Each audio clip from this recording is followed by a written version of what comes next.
Would it be possible to hypnotize someone into doing something they normally wouldn't do, like murder someone?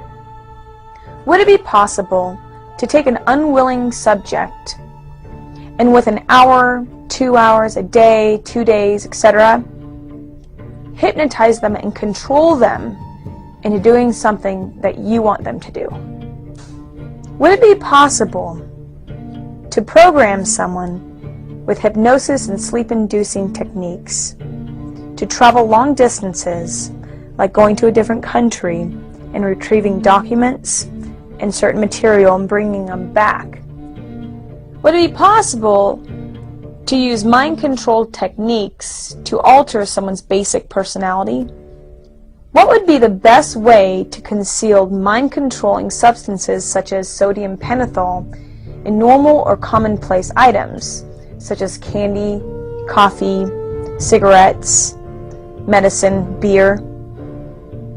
So after programming someone with hypnosis or sleep-inducing techniques, would it then be possible to completely wipe out their memory or cause them to have amnesia so they don't remember that they were programmed to do these things at all?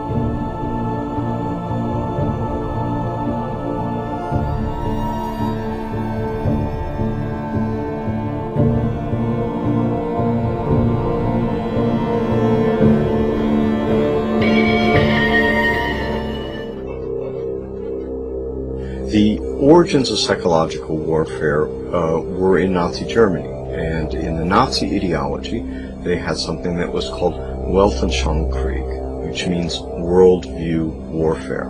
The idea for them was imposing the Nazi worldview on the countries that they had occupied. The Americans picked up this idea, created an American version of it, and called that psychological warfare.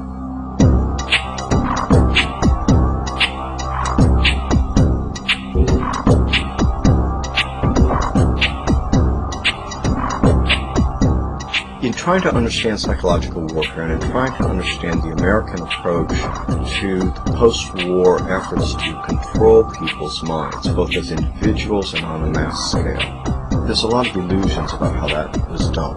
Were Nazis involved in that process? Yes, they were.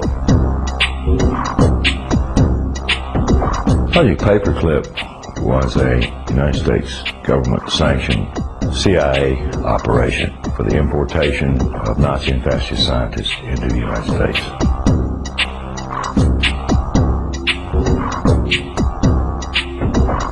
Their statement was simply this: if we don't bring these people into this country and contain them, then our enemies, the Soviet Union, will get them.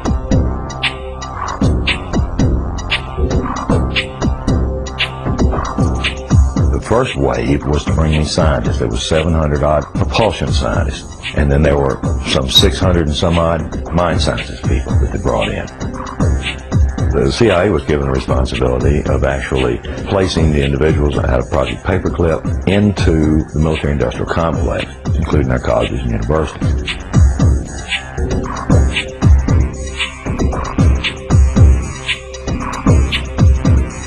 Mind control was a psychological warfare weapon that Adolf Hitler regarded as the answer for taking over the entire planet.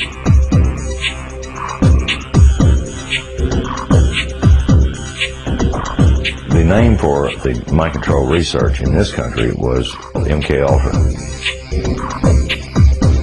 MK-Ultra was one program of a series of programs that came out of the CIA to experiment with different types of mind control, using drugs, using electroshock, using insulin shock, and other techniques.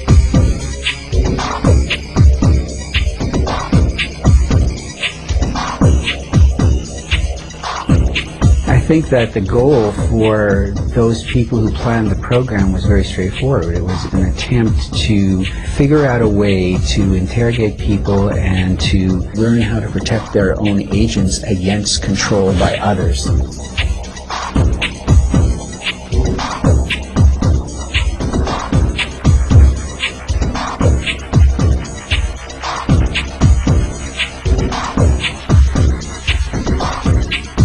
If you put someone in a position of being disabled by not feeding them or not allowing them to sleep or overwhelming them with sound. If you use massive shock treatment and you give people massive doses of drugs such as PCP or mescaline or amphetamines or LSD, and if you put them in periods of darkness where they can't predict from one minute to another what is going to happen next, so they're always dreading, there's no consistency to sort of what's going to happen, anybody can be put in a position of being open to brainwashing.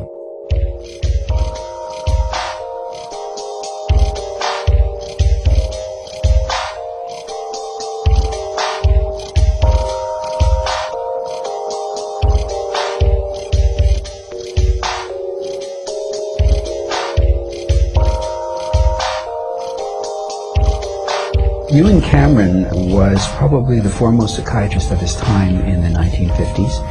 He was using high-tech sound techniques. He was using multiple kinds of loop recorders to force people to listen to recorded messages 24 hours a day for weeks on end to basically destroy people's thinking patterns.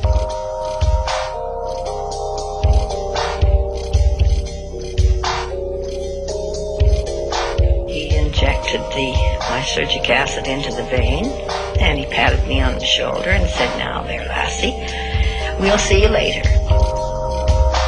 And I started to feel very frightened, and the fright became a terror. And I sort of began throwing myself from one side of the room to the other. I didn't know what to do to stop this feeling. It felt like my bones were melting, that I just didn't know who I was anymore.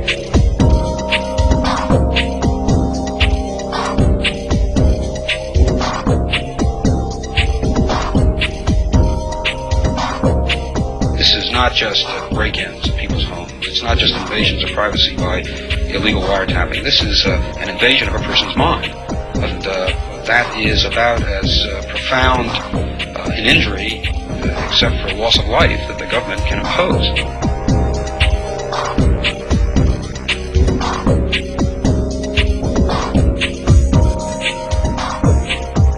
This was a post-Nazi program, if you will. It was an Americanization. I've often made the statement, and I still make it flippantly. The Nazis didn't lose the war. They just had to move. Now it's 50 years later. Now they're much more clever, much more sophisticated. They have a lot more money to spend.